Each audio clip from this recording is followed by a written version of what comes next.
દોડ અંત ના દેખ અનંત, મા કરજ વચ શિશુનો અંત. જોઈ દ્વિજ સ્ત્રી કેરો સ્નેહ, થયો પુત્ર તું સંદેહ. સ્મર્તૃગામી કલિતાર કૃપાળ, કાર્યો ધોબી. અવધૂત ચિંતન શ્રી ગુરુદેવ દત્ત. મિત્રો, દત્ત બાવનીની વાતો કરતા કરતા આપણે આગળ વધ્યા છીએ અને હવેની પંક્તિ આવે છે, જોઈ દ્વિજ સ્ત્રી કેરો સ્નેહ, થયો પુત્ર તું નિસંદેહ. બાપજીએ દત્ત બાવનીની અંદર આગળ જે અત્યાર સુધી આપણે ચર્ચા કરી એની અંદર ભગવાન દત્તાત્રેયનું પ્રાગટ્ય, એમની લીલાઓ, એમના ભક્તો વિશેની વાત કરી અને એ દત્ત મહારાજને આર્ત સ્વરૂપે વિનંતી કરી, પ્રાર્થના કરી કે હે પ્રભુ, તું મને આ મુશ્કેલીઓમાંથી બહાર કાઢ, તું મારી ઉપર કૃપા કર. હવે બાપજી અહીંથી આગળ વધે છે. આપણે ગુરુ લીલામૃતમાં જોઈએ તો આપણને ખબર પડે કે બાપજીએ 3 કાંડની રચના કરી છે. જ્ઞાનકાંડ એટલે દત્ત પુરાણને આધીન છે અને એમાં બાપજીએ પોતાનું તત્વ જ્ઞાનને બધું ઉમેર્યું છે. ત્યાર પછી આવે છે કર્મકાંડ. એટલે મૂળ જે ગુરુચરિત્ર છે એ ગુરુચરિત્રના આધારે આ કર્મકાંડ, અને એમાં પણ બાપજીએ ઘણી બધી વાતો આપણા બધાને જ્ઞાન મળે એટલા માટે ઉમેરી છે. અને છેલ્લે આવે ઉપાસના કાંડ. એ ઉપાસના કાંડ એટલે ગુરુનો મહિમા ગાયો છે, સ્વામી મહારાજનો મહિમા ગાયો છે. એ ગાડા મહારાજ રચિત શ્રી ગુરુ મૂર્તિ ચરિત્ર છે એને આધારિત છે. તો દત્તબાવનીની અંદર પણ અત્યાર સુધી આપણે દત્ત પ્રભુનું પ્રાગટ્ય, એમની લીલાઓની વાત કરીને હવે જે આપણે પ્રવેશ કરીએ છીએ એ દત્ત પ્રભુના અંશ અવતાર જે થઈ ગયા, શ્રીપાદ શ્રી વલ્લભ અને નૃસિંહ સરસ્વતી સ્વામી મહારાજની બાપજી અહીં લીલાઓની, એમના પ્રસંગોની, એમના પ્રાગટ્યની વાત કરે છે. અને એટલે બાપજી લખે છે કે જોઈ દ્વિજ સ્ત્રી કેરો સ્નેહ, થયો પુત્ર તું નિસંદેહ. બાપજી અહીંયા જે વાત કરે છે એ શ્રીપાદ શ્રી વલ્લભના પ્રાગટ્યની વાત કરે છે. બાપજી ભક્તના સ્વરૂપમાં એમ કહે છે કે હે દત્ત પ્રભુ, તે એક જે સ્ત્રી છે એનો સ્નેહ જોયો, એની લાગણી જોઈ, એની ભક્તિ જોઈ, અને એ ભક્તિ જોઈને તું એમના ત્યાં પુત્ર સ્વરૂપે પ્રગટ થયો, પુત્ર સ્વરૂપે તે અવતાર લીધો. એ વાત નિસંદેહ એટલે એને કોઈ શંકાને સ્થાન જ નથી. અને એમ કરી અને આ આખા કથાની આગળ ચલાવે છે. અહીં પ્રસંગ છે કે આજથી 701 વર્ષ પહેલા દક્ષિણ ભારતના રાજમહેન્દ્રી છે ત્યાં નજીકમાં પીઠાપુર નામે એક ગામ, અને એ ગામની અંદર આપણે તો બધું આ બધી કથા જાણીએ જ છીએ. એ ગામની અંદર એક બ્રાહ્મણ રહેતો હતો, એનું નામ અપ્પલ રાજા. ખૂબ જ ધાર્મિક, સંસ્કારી, અને એની પત્ની એ પણ ખૂબ જ ધાર્મિક અને સંસ્કારી. એનું નામ સુમતી. બંને સદાચારી, સંતોષી અને પ્રભુની ભક્તિમાં લીન રહ્યા કરે. કોઈ અતિથિ આવે, કોઈ સાધુ આવે, કોઈ સંત આવે તો એની સેવા કર્યા કરે અને ધર્મના તમામે તમામ નિયમોનું એ પાલન કરે. એકાદ વખત એવું બન્યું કે અમાસનો દિવસ હતો, શ્રાદ્ધનો પ્રસંગ હતો, મધ્યાહનનો સમય હતો. બ્રાહ્મણોને શ્રાદ્ધ જમવા માટે બોલાવ્યા હતા. હજુ બ્રાહ્મણો આપવાના બાકી હતા. અને એ સમયે એક અતિથિ તરીકે કજાણે એક સાધુએ આવીને ત્યાં બૂમ પાડી કે ભિક્ષામ દેહી. હવે મધ્યાહનનો સમય હતો અને શાસ્ત્રોમાં એમ કહ્યું છે કે મધ્યાહનના સમયે જો કોઈ અતિથિ આવે કે કોઈ ભિક્ષુક આવે કે કોઈ સાધુ સંત આવે તો એને સૌ પ્રથમ ભોજન કરાવવું જોઈએ. ભોજન કર્યા વગર આપણાથી મોકલી ન શકાય, એવું આપણો ધર્મ કહે છે. એટલે સુમતીને વિચાર આવ્યો કે શ્રાદ્ધનો દિવસ છે, બ્રાહ્મણો જમવાના બાકી છે, શું કરું? છતાં પણ એણે તરત જ અતિથિ આવ્યા છે એટલે થાળ તૈયાર કર્યો અને આ જે સાધુ આવ્યા હતા એમને ભોજન આપી અને એમને ભોજન કરાવીને તૃપ્ત કર્યા. એટલે આ ભોજન કર્યા પછી જે તૃપ્તિ થઈ, સંતૃપ્તિ થઈ, એના કારણે જે અતિથિ આવ્યા હતા એ તો દત્ત ભગવાન હતા. દત્ત પ્રભુ ત્યાં અલગ સ્વરૂપે આવ્યા હતા અને આ સ્ત્રીની શ્રદ્ધા જોઈ અને એટલે જ ત્યાં અસલ સ્વરૂપે, મૂળ સ્વરૂપે પ્રકટ થયા અને એને એમ કહ્યું કે હે માતા, તારી ભિક્ષાથી હું સંતૃપ્ત થયો છું અને તારે જે માગવું હોય એ માગ. ત્યારે દત્ત પ્રભુનો આ સ્વરૂપ જોઈને સુમતિ તો ઘેલી ઘેલી થઈ ગઈ. એણે વંદન કર્યા અને પ્રભુનું આ વાક્ય સાંભળીને એમ કહેવા માંડી કે પ્રભુ, આપનું વાક્ય ક્યારેય મિથ્યા હોય નહીં. આપ જે બોલો એ તો સત્ય જ થવાનું છે. હે દેવ, આપે મને માતા કહી છે તો પછી મારી જે ઈચ્છા છે પૂર્ણ કરો. એટલે દત્ત પ્રભુ કહે છે કે બોલ, તારી ઈચ્છા શું છે?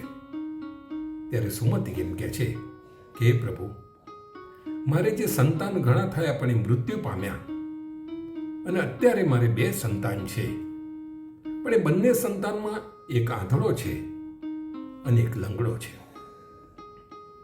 આ 2 સંતાનના લીધે અમે દુઃખી છીએ. પ્રભુ, ભવિષ્યમાં પણ અમારે જરૂર પડશે ત્યારે અમને કોણ મદદરૂપ થશે? એટલે અમારી એવી ઈચ્છા છે કે આપના જેવો જ્ઞાની, આપના જેવો સદાચારી, આપના જેવો દીર્ઘાયુષ હોય એવો પુત્ર અમને આપો. અને ત્યારે દત્ત મહારાજ તથાસ્તુ કહે છે અને એમ કહે છે કે તે જે રીતે માગ્યો એવો જ્ઞાનીને દીર્ઘાયુષ પુત્ર રત્ન તારા ત્યાં જન્મ પામશે. અને એટલું કહી અને તરત જ એ ત્યાંથી જવાની તૈયારી કરે છે. પણ એ વખતે પાછા દત્ત મહારાજ ઉમેરે છે કે જો સતી, મારા જેવો તારા કુળને તારનારો પુત્ર તો તને મળશે, પણ એક વસ્તુ તમે યાદ રાખજો, તમારે બધાએ એના કયામાં રહેવું પડશે અને તમે જો એની જોડે કોઈ દુરાગ્રહ કરશો તો એ તમને છોડીને, એ સંસાર છોડીને જતો રહેશે. એટલે એ બાળકને પોતાની રીતે સાત્વિકતાથી એને જે રીતે જીવવું હોય એ રીતે જીવવા દેજો. અને એટલું કહીને દત્ત મહારાજ અદૃશ્ય થઈ જાય છે. એટલે સુમતિ તરત જ આ બધું સાંભળીને ખુશખુશાલ થઈ છે. દોડતી દોડતી પોતાના પતિ પાસે આવે છે અને પોતાના પતિને એમ કહે છે કે આખો બનાવ ભગવાન દત્તાત્રેય પ્રકટ થયા હતા ને એવા આશીર્વાદ આપી ગયા છે. પણ કહે છે કે મને એમ એક વાતની શંકા થાય છે કે બ્રાહ્મણોને આજે શ્રાદ્ધ હતું અને અમાસનું શ્રાદ્ધ મારે જમાડવાનું, તે જમાડ્યા પહેલાં જ મેં આ ભિક્ષા આપી દીધી છે, કંઈ ખોટું તો નથી કર્યું ને? ત્યારે એના પતિ અપ્પલરાજ એમ કહે છે કે ના, આપણે જે કંઈ કર્મ કરીએ છીએ એ તો છેલ્લે પરમ કૃપાળુ પરમાત્મા સુધી પહોંચાડવા માટે જ આ બધા કર્મ કરતા હોઈએ છીએ. આપણે જે શ્રાદ્ધ ને બધા કર્મ કરીએ છીએ એ પણ પ્રભુને અર્પણ કરવા માટે જ કરતા હોઈએ છીએ. એ છેલ્લે એમના સુધી જ પહોંચતા હોય છે. અને તે જે કર્મ કર્યું છે એ કર્મ સારું જ કર્યું છે, એટલે તું ચિંતા ના કરીશ. અને બીજું, તારી શ્રદ્ધા છે અને જ્યારે દત્ત પ્રભુ જાતે પ્રગટ થઈને તને આ વરદાન આપી ગયા છે તે વરદાન 100% સાચું જ ઠરશે. બધા આનંદમાં છે. ધીમે ધીમે દિવસો વ્યતીત થાય છે. થોડા વખતની અંદર સુમતિ એ ગર્ભિણી થાય છે અને ત્યાં આ દંપતી પૂજા પાઠ, ભજન, કીર્તન, મંત્ર જાપ આ બધાની જ અંદર વ્યસ્ત રહે છે અને પ્રભુને પ્રાર્થના કરે છે કે હે પ્રભુ, આપે જે વરદાન આપ્યું છે એ વરદાન અમારા ત્યાં સત્ય થાવ. 9 માસ વીતે છે અને ત્યારે ભાદરવા સુદ ચોથ એટલે કે ગણેશ ચતુર્થીનો દિવસ આવે છે અને એ દિવસે આ શુભ ચોગડિયાની અંદર આ પાવન પર્વના દિવસે ત્યાં સુમતિને ત્યાં પુત્ર રત્નનો જન્મ થાય છે અને એમને પ્રાપ્ત થાય છે. સુંદર ઘરની અંદર જાણે આ પુત્ર રત્ન આવવાના કારણે વાતાવરણ બદલાઈ જાય છે. ઘરની અંદર જાણે કે સુગંધ મહેકવા માંડે છે.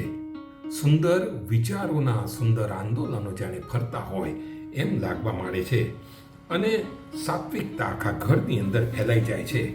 એક નવી જ ઉર્જા ઘરની અંદર આવવા માંડે છે. એટલે બધાને થાય છે કે આ ચોક્કસ કોઈ દિવ્ય આત્મા આપણા ત્યાં પધાર્યો છે. જોશીઓને બોલાવે છે અને જોશીઓ એની કુંડળી મૂકે છે અને જોશીઓ કહે છે કે આ બાળક તપસ્વી થશે અને લોકોમાં વિખ્યાત થશે અને ગુરુ તરીકે એને લોકો પૂજશે. ધીરે ધીરે દિવસ જાય છે. 12મા દિવસે એના પુત્રનું નામ પાડવામાં છે શ્રીપાદ શ્રી વલ્લભ. અને બાળક જેમ જેમ મોટો થતો જાય છે એમ એની વિદ્યા, જ્ઞાન, બુદ્ધિ આ બધું પ્રકાશવા માંડે છે, એ ખીલવા માંડે છે. અને 8 વર્ષની ઉંમરે પિતાજી એને જનોઈ આપે છે અને ત્યારથી શ્રીપાદ શ્રી વલ્લભ બ્રહ્મચારીને યોગ્ય લાગે એ તમામ નિયમોનું પાલન કરવા માંડે છે. વેદશાસ્ત્રોનો અભ્યાસ કરે છે. એની અંદર અદ્ભુત શક્તિ છે અને બધું જોઈ અને લોકો વિસ્મય પામે. લોકોને આશ્ચર્ય થાય છે કે ઓહો, આટલો નાનો બાળક છે, એ ચોક્કસ જે બધું કંઈ કરે છે, એનું જે જ્ઞાન છે, એ જે કંઈ બોલે છે, બધું થાય છે, એનો અર્થ આની અંદર કોઈ ઈશ્વરના અંશ છે. અને આપણે જો શ્રીપાદ શ્રી વલ્લભ ચરિત્ર વાંચીએ તો એની અંદર એમના બાળપણમાં થયેલા કંઈ કેટલાય એ બધા પ્રસંગો છે, બધી લીલાઓ છે, એ વર્ણવવામાં આવેલી છે. આ બાળકને સંસાર પ્રત્યે ખાસ રસ નથી અને ઉદાસીન છે. એટલે મા બાપ એમ વિચારે છે કે આ બાળકના જો આપણે લગ્ન કરી નાખીએ તો એને સંસારમાં થોડો ઘણો રસ રહેશે. એટલે જ્યારે એ વિચાર કરે છે અને શ્રીપાદ આગળ આ વિચાર પોતે રજૂ કરે છે ત્યારે શ્રીપાદ તરત જ કહે છે, હે માતા પિતાજી, હું લગ્ન નથી કરવાનો. વૈરાગ્ય એ જ મારી પત્ની છે. વૈરાગ્ય એ જ મારી પત્ની છે. બીજી કોઈ પણ સ્ત્રી મારા માટે માતા સમાન છે અને હું તો પૂર્ણ રીતે નિષ્કામ છું. એટલે મારે તો ધર્મનો પ્રચાર કરીને ભક્તોને તારવાના છે અને પછી અક્ષયધામ જવાનું છે. એટલે આ રીતની તમે મારી પાસે જીદ ન કરશો. ત્યારે માતા પિતાને યાદ આવે છે કે દત્ત ભગવાન એમ કહી ગયા હતા કે તમે કોઈ પણ જાતનો એની જોડે દુરાગ્રહ કરશો નહીં. એમને યાદ આવે છે. છતાં પણ માતા પિતા કરગરીને કહે છે કે તું અમારી સાથે રહી અને અમારા ઘડપણનો સહારો બનજે. ત્યારે શ્રીપાદ શ્રી વલ્લભ એમ કહે છે કે હવે તો મારે અહીંથી નીકળી જવાનું છે. સંસાર છોડીને મારે જવાનું છે. ત્યારે મા બાપ કહે છે કે અમને તો ખૂબ અપેક્ષા હતી, ખૂબ આશા હતી કે તું અમારા ઘડપણનો સહારો બનીશ. અમારે જ્યારે મદદની જરૂર હશે ત્યારે તું મદદરૂપ થઈશ. અને તું જોતો ખરો, આ તારા બંને ભાઈ બહેન છે, તારા બંને જે ભાઈઓ છે, એક આંધળો છે અને એક લંગડો છે. એ પરિસ્થિતિમાં જો તું અમને આવી રીતે છોડીને જઈશ તો ભવિષ્યમાં અમારા ઘડપણમાં અમને કોણ મદદરૂપ થશે? અમારે જ્યારે જરૂર પડશે તો અમારો સહારો કોણ થશે? ત્યારે શ્રીપાદ શ્રી વલ્લભ એ બંને ભાઈઓ તરફ એમની એ નજર નાખે છે. એ અમૃત દ્રષ્ટિ પડવાના કારણે બંને જે દિવ્યાંગ છે એ સાજા થઈ જાય છે, આરોગ્ય એમનું સારું થઈ જાય છે. જે આંધળો છે એ જોતો થઈ જાય છે, જે લંગડો છે એ ચાલતો થઈ જાય છે. આ બંને ભાઈઓ દોડીને આવી અને શ્રીપાદ વલ્લભના પગમાં પડે છે, એમના ચરણમાં પડીને વંદન કરે છે.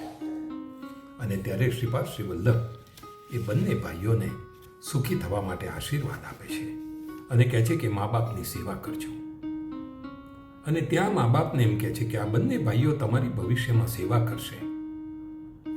એમને પુત્ર, પૌત્ર, પૌત્રી એ બધું જ એમને સુખ મળશે.